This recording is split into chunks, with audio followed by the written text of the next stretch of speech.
వెనుక భాగము main cloth పైన పెట్టేసుకొని కట్ చేస్తున్నానండి.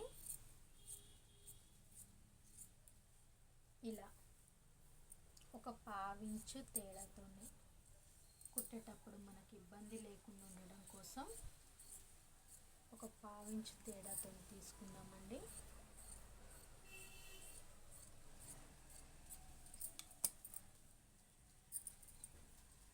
తర్వాత ఫ్రంట్ పార్ట్ అండి, మన క్రాస్ కటింగ్ బ్లౌజ్ కాబట్టి మనం ఫ్రంట్ కూడా క్రాసే తీసుకోవాలండి.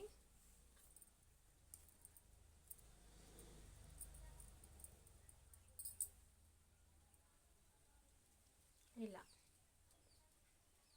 ఈ బ్లౌజ్ వచ్చేసి మనకు క్రాస్ వస్తుందా స్ట్రైట్ వస్తుందా అని తెలుసుకోవడం కోసం ఇక్కడ ఈ త్రిభుజ ఆకారం షేప్ చూసుకుంటే మనకి సరిపోతుందండి.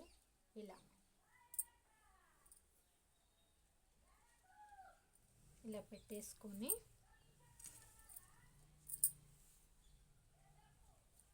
కింది క్లాత్ కూడా చూసుకోవాలండి. కింది ఇది క్లాత్ డబుల్ ఫోల్డింగ్ పైన వేస్తాం కదండి, కిందిది కూడా వస్తుందా లేదా అని, క్రింద ఉన్న క్లాత్ కూడా వస్తుందా లేదా అని చూసుకుంటూ కట్ చేసుకోవాలండి.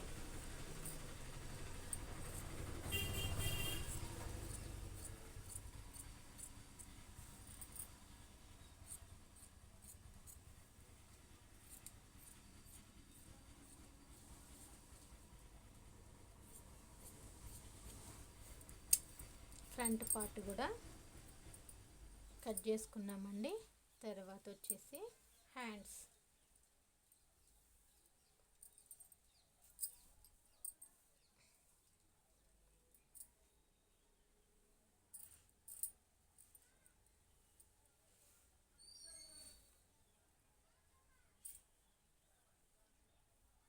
ఈ క్లాత్ అనేది కరెక్ట్గా ఉండట్లేదండి.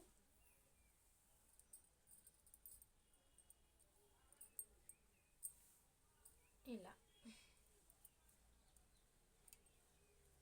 నీట్గా సర్దుకోవాలండి. మనము సర్దుకున్నప్పుడే క్లాత్ అనేది కరెక్ట్గా వస్తుందండి.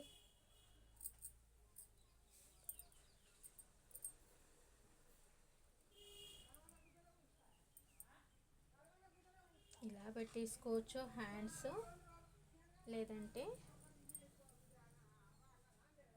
ఇలా పెట్టేసుకోవచ్చు.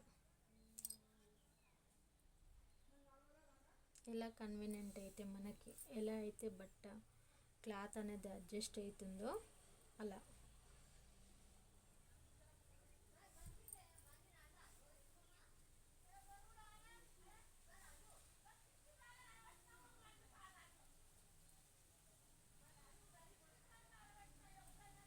వెనకాల వీళ్ళు డోరీస్ కూడా పెట్టమన్నారండి,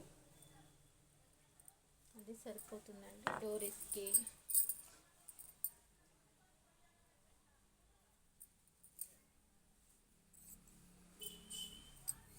ఈ అమ్మాయి సన్నగా ఉంది కాబట్టి మనకు అతుకులేమి పడట్లేదండి. అదే క్లాత్ అంటే ఇదే క్లాత్తోని మనం లావుగా ఉన్న వాళ్ళకి కుట్టాలంటే మాత్రము జాయింటింగ్స్ అనేది ఖచ్చితంగా పడతాయండి హ్యాండ్స్కి.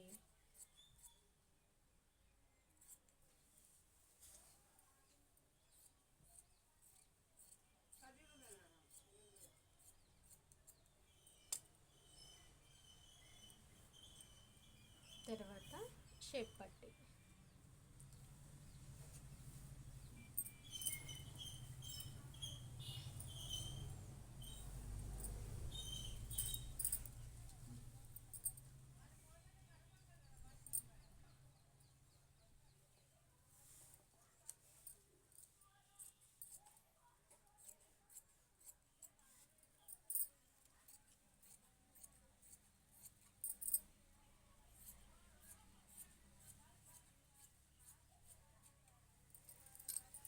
షేప్ పట్టి. ఈ మిగిలిన క్లాత్లో డోరీస్ తీస్తామండి, ఉక్సుల పట్టి, కాజా పట్టి మిగతా అన్ని ఊను మిగిలిన క్లాత్